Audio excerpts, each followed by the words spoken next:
Support comes from Missouri Forest Products Association, committed to sustainable and sound conservation of the state's forests, which support more than 41,000 Missouri jobs, resulting in a $10 billion industry.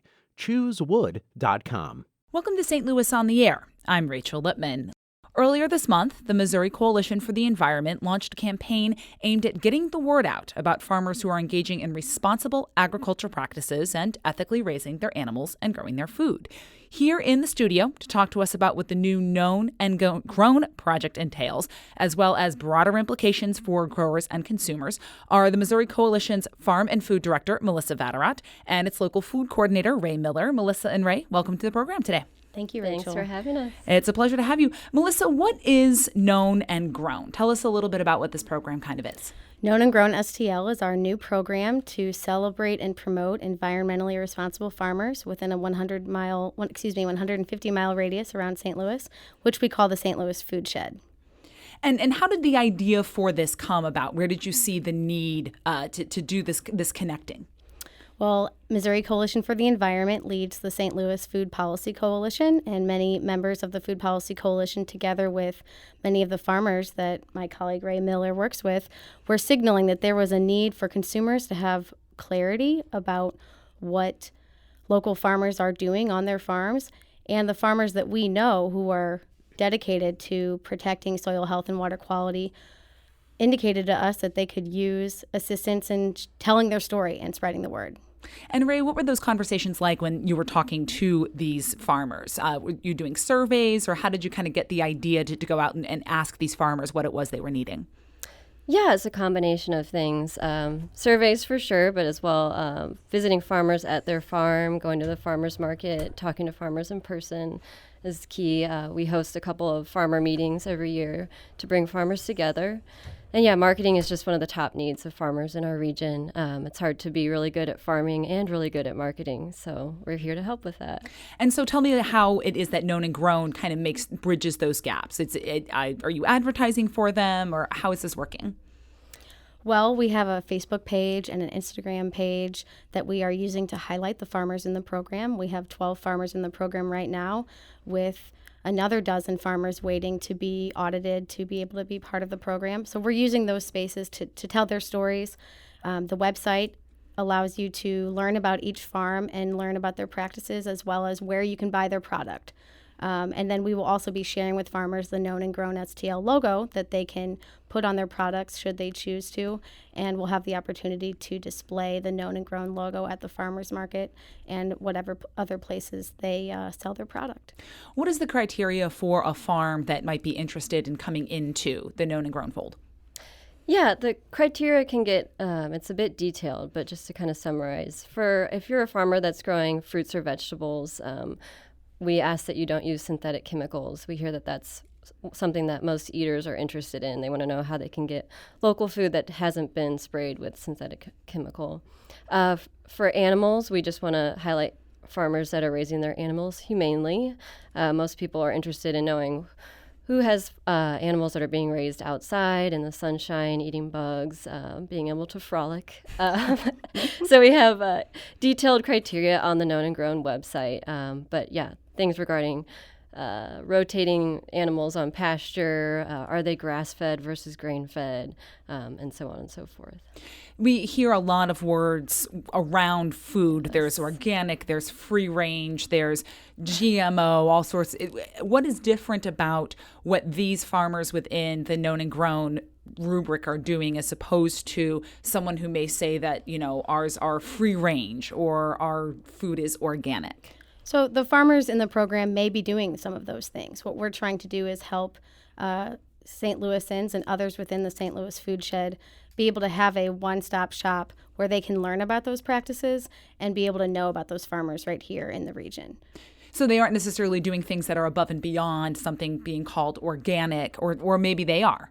They could be, but organic is also good. Many farmers of small scale, which are many of the farmers in our network, haven't taken the time to become USDA certified organic because it can be a lot of paperwork. Again, farmers are doing what they love when they're farming. And so all of these other things, filling out paperwork, applying for certifications might be kind of burdensome. So we've made a very easy process for farmers to be able to show to us, yeah, they're doing organic practices or maybe something else.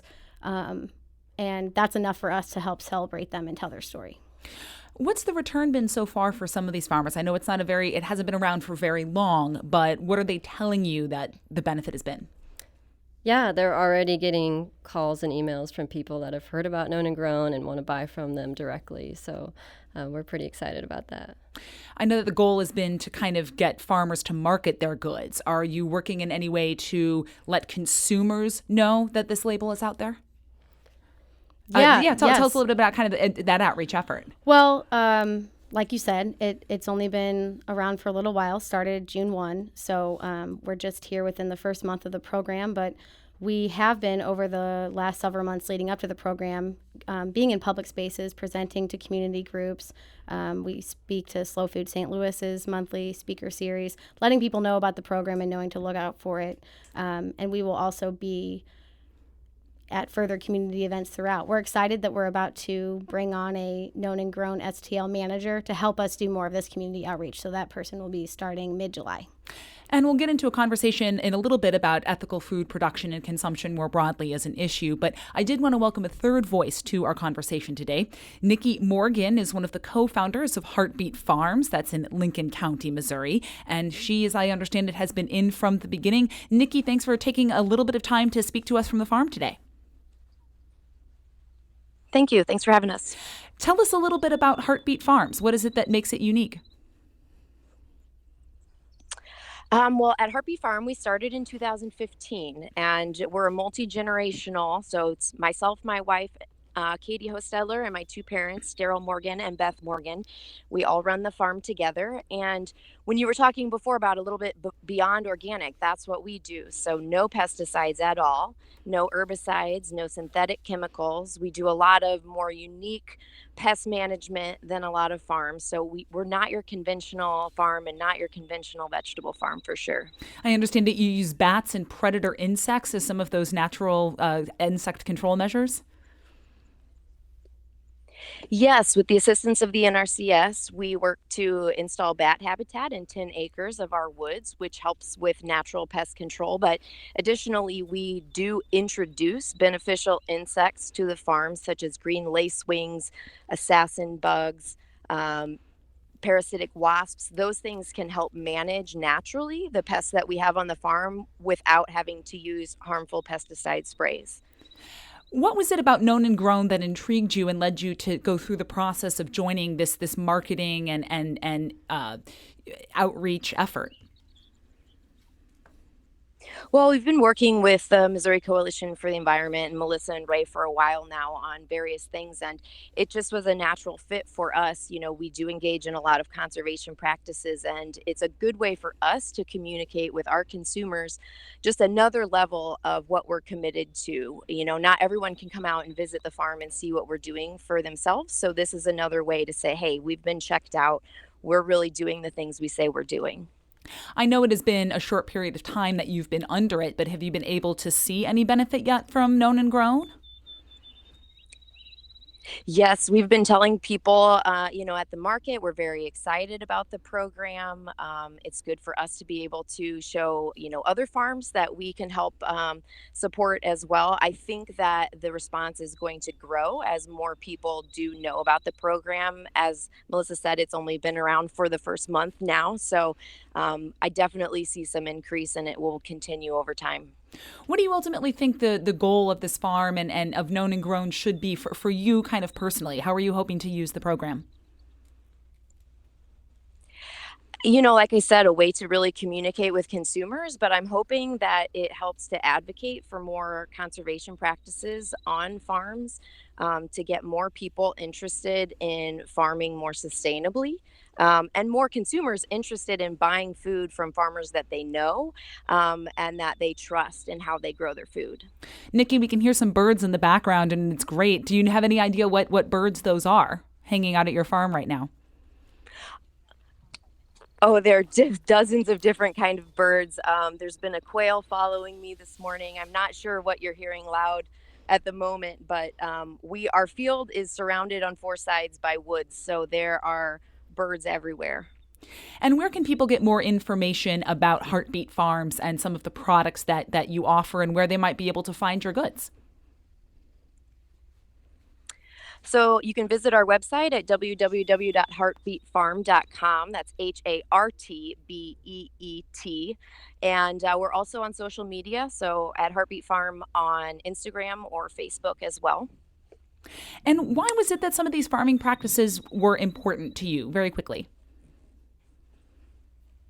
It's just very important for us to be good stewards of the land. I mean, pure and simple, we should be regenerating the land, not degenerating it. And so that's been the basis for the way we farm since the very beginning. And that has driven all of our choices about the way we farm.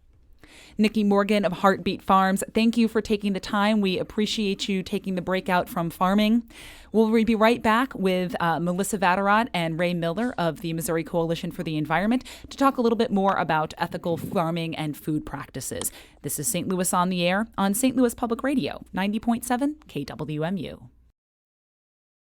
Support comes from the Missouri Forest Products Association, providing more than 41,000 jobs in the production of wood pallets, railroad ties, white oak barrels, hardwood floors, and more. Details at choosewood.com. Now back to our conversation with Melissa Vatterott and Rae Miller of the Missouri Coalition for the Environment on their Known and Grown program. And the coalition turns 50 years old this year. And how is Known and Grown kind of a natural extension of the work that the coalition's been doing for those 50 years? Yes, we are so excited to turn 50 years old this year. And since our inception in 1969, MCE has been focused on systemic change and policy change. When we began, there was no EPA or DNR, and so we were working to develop those environmental laws and make sure that they are enforced. Now we are using different avenues for advancing the systemic and policy change that we need, and a lot of that is grassroots-based, community-backed, and so we are so excited to be able to launch Known and Grown during our 50th year. We've always known that how our food is grown and where it's grown has an impact on our environment, and so it's an exciting opportunity to be able to lift up the farmers in our region that are committed to those practices. I'm wondering what the broader goal is for the coalition around food production and sourcing in St. Louis. How does Known and Grown fit into kind of a broader look? I know that you took at kind of creating better connections between farms and institutions. Yeah, so because Known and Grown will help with the marketing not only on the farmer side, but increasing consumer awareness of who our farmers are, what are their practices, why do they matter, where can they buy their products. We're hoping that Known and Grown will increase the supply and demand of local food in the St. Louis region. Our long-term goal, meaning about 5 years out, we're hoping to have a thriving farm-to-institution local food system here in St. Louis, meaning given the soil, water, and sunshine that we have in Missouri and Illinois, we are capable of growing vegetables, fruits, grain, and raising animals in this climate. So we have every capability to grow the food that our residents need here. And what are some of I know that there was a study that you guys did that Known and Grown kind of grew out of. When you look at the current environmental, structural, et cetera, situation in this region, what are some of the barriers that are being faced to a true farm-to-institution sourcing here in the St. Louis area? Yeah, there are a lot of barriers in the process, both on the farmer end and the buyer end. A lot of red tape, just simple things like delivery, placing orders, paying bills. You'd be surprised to know, but yeah, we're looking to help farmers and buyers both address those barriers one by one, slowly over time, so we can help make a robust supply chain here in St. Louis. How much of this is something that the Missouri Coalition can do, and how much of this is going to require outside actors to act? Great question. Well, given that MCE leads the St. Louis Food Policy Coalition, many of the partners that we have in this food system work are in a position to help us advance some of these needs. we feel that the marketing piece is something that we can certainly advance. And given the network of farmers that we already have and with our partners, we will be working closely with partners to figure out how to best develop delivery and distribution assistance throughout the region, and also help capture food that would otherwise go to waste. I don't know, Rae, if you have anything else. Yeah, so Rachel, to answer your question, MCE definitely can't do this work alone. We're very motivated and energetic, and we're going to do the best we can, but it's going to require the support of many of the organizations we work closely with that also work with farmers in the region, and also working directly with a lot of the farmers. These things need to work for them.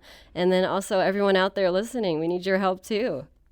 Absolutely. Are there policy changes? Obviously, just information is important, but are there policy changes that, larger actors such as city, state, county would have to do to really create a true farm to institution infrastructure in this region? I don't think that policy is necessary for building out the farm to institution supply chain that we're looking for, but certainly there are policy changes that could be made to help more farmers get into this type of farming and feel that they are supported by public and private institutions across the state. And it would be against everything in my body to not mention the federal farm bill, which gives support to farmers. Nikki Morgan was mentioning earlier that she has gotten conservation funding from the Natural Resource Conservation Service, and those funding dollars come from our federal farm bill. So it's important for our federal legislation to continue to support sustainable food and farming systems. What's an example of you had mentioned some of the things that you might want to be changed on the local level. What's an example of that policy that maybe kind of stands in the way or makes it a little bit harder for the farmers that you're working with to access that pipeline? I guess I would just say that states, including Missouri, have passed state-level legislation that has incentivized government institutions to buy from local farmers. And so we have a state law in Missouri that encourages public institutions to source locally. And so we would hope that more public institutions would take advantage of that, see that incentive, and take action with it. You keep mentioning a lot of the benefits to the way food is produced ethically by some of these farmers. What kind of, in general, how do these farmers benefit the environment with the practices that they're using? Great question. Well, when it comes to using chemical inputs or not, by not using chemical inputs, you're ensuring that our water quality is protected from having those chemicals run off of farm fields or running through our soil into groundwater. Rotating animals on pasture helps ensure that the plant life that the animals are feeding off of can revive and can grow back. And it's also ensuring that the soil quality, that the soil is not being overly compacted from animals staying on one parcel of a farm property for too long. How do you get people to think a little bit more about food in these terms? I think a lot of people think of it as, I'm going to eat this, it's filling my stomach, it's providing me the nutrition. How do you shift them to think about production and the impact that production can have on the environment that they're living in? Yeah, I think when people have the opportunity to meet their farmer and go to the farm and get a hands-on experience, that really sticks with them for the rest of their lives. So we're hoping that with Known and Grown, people will be able to literally meet their farmer, at least get to see what they look like, what their story is, where are they, how big is their farm, and get kind of a sense of, oh, wow, my food is actually coming from this family in this small town in my backyard or very close to my home. And that connection with, I think we're all so disconnected from our food and where our food comes from. So creating that connection to where our food comes from, I think, is what resonates most with people. And I'm guessing that disconnection is just a product of the nature of farming these days, that we don't live by the producer. Farming is not something that everyone does to produce their own food these days. Yes, and that we have a global food system that prioritizes specialization of certain crops in certain countries and creating agreements where we're importing, peppers from Chile more than we are supplying peppers from farms only 30 minutes away from our local grocery store. And so I think that this program is getting back to what MCE has always been wanting to do, is bring people together and advocate for a change that's best for our health and our environment. And we need a new system that works for our health and our environment long term. And by buying from farmers in the program, consumers can learn about their practices and actually have a conversation about how those practices are impacting them and the environment. Where are the leverage points that individuals who are, interested in buying from known and grown farmers because of their practices, where can they use their power to shift towards benefiting ethical production as opposed to, agreements to trade peppers from Chile instead of from the farmer down the road? I think one of the great ways we see known and grown potentially expanding is for consumers to let their local grocery store or their favorite restaurant know that these are the practices that they care about and that they would love to see those restaurants and stores source from these farmers. I think that those entities would respond to consumer demand, and that would really have a huge impact on our food system. You mentioned this a little bit in terms of the trade policies that we have signed. Are there any other examples of economic and political policies that really drive the way that we relate to food these days, do you think? I know you mentioned trade agreements. Are there other things that you just think of where there's external pressures on how we think about food and farming? I would say yes, absolutely, through that federal farm bill I mentioned. The federal government incentivizes commodity production over fruits and vegetables, so commodities thinking of corn and soybeans. And so that's very much seen here in our region. When you drive I-70 or I-55, you see corn and soy everywhere. And as a result, there does feel like a disconnect geographically and all these other ways, because the fruits and vegetables that we mostly consume are not here, and even that are not grown here, but even the products that are grown here, they're not abundant. Actually, within the 150 miles around St. Louis, 0.2% of our cropland grows fruits and vegetables. So if we can advocate for policy change at the federal level to help farmers feel that they have a choice between growing commodity crops and fruit and vegetable crops, that would really help. How do you scale up ethical production in terms of to meet the demand that is out there? You've got 0.2%, as you mentioned, of the land growing fruits and vegetables. I'm sure that's not even all farms that are within the practices that Known and Grown looks for. How do you scale up the type of production that falls under the Known and Grown rubric to meet some of the demand that's out there? That's a hard question to answer, Rachel. I think part of the answer is slowly. We don't want to scale up too quickly. Another part of the answer is it's really coming back to demand. So that's why we really think Known and Grown could help, because individuals have so much power in the space, more than they might believe. And if we can increase demand for these products, and we can get to the point where we know we have more than 2% of our cropland growing fruits and vegetables, 0.2%. Sorry. Amazingly, still have a little bit of a difference. Yes. So the commodity farmers need incentive to switch to vegetable and fruit production as well. So we have to work on the supply and demand side at the same time. Another concern I can think of, too, in Known and Grown food is just the cost of it. It's great. There's a wonderful benefit to it. It's probably more nutritious than some of the food we're eating. But, for example, one of the farms, hippie farms with the goat yoga, green hippie, is, their bacon is $9 a pound. And if I'm a woman or a mother or a father on a limited budget, I'm going to look at that and go, I can't afford this. How do you deal with the cost side of this more beneficial food? Well, I think as the demand increases, farmers will feel that they can lower their price slightly, but of course that doesn't have an impact right now for the single mom. What's fortunate about the St. Louis region, we have a program called the Double Up Food Bucks program, which makes it possible for families that participate in the SNAP program, who have EBT cards, to be able to buy local products basically for half price. There's a dollar per dollar matching that happens through the Double Up Food Bucks program when you buy local products. And so we are working with small stores in the St. Louis area that are committed to supplying local products. And, if they can buy more from the known and grown farmers, then consumers of all income levels will be able to access those products in an affordable way. What does this success look like for you guys when it comes to known and grown?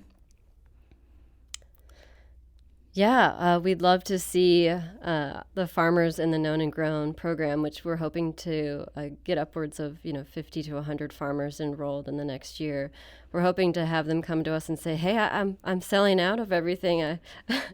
I need access to more land. I need these other resources now because marketing is no longer an issue for us." And how can farmers who might be interested in coming under the Known and Grown umbrella find more information about the program and get into being audited? If you go to knownandgrownstl.org, there is an interest form that farmers can complete. And within the next month, farmers will be contacted once our Known and Grown manager comes on board. That is Melissa Vatterott. She is the Farm and Food Director for the Missouri Coalition for the Environment. Also joining us today was Rae Miller, the Coalition's local food coordinator. Melissa and Rae, thank you guys very much for joining us in the studio today. Thank you. Thanks so much. This is St. Louis on the Air on St. Louis Public Radio 90.7 KWMU.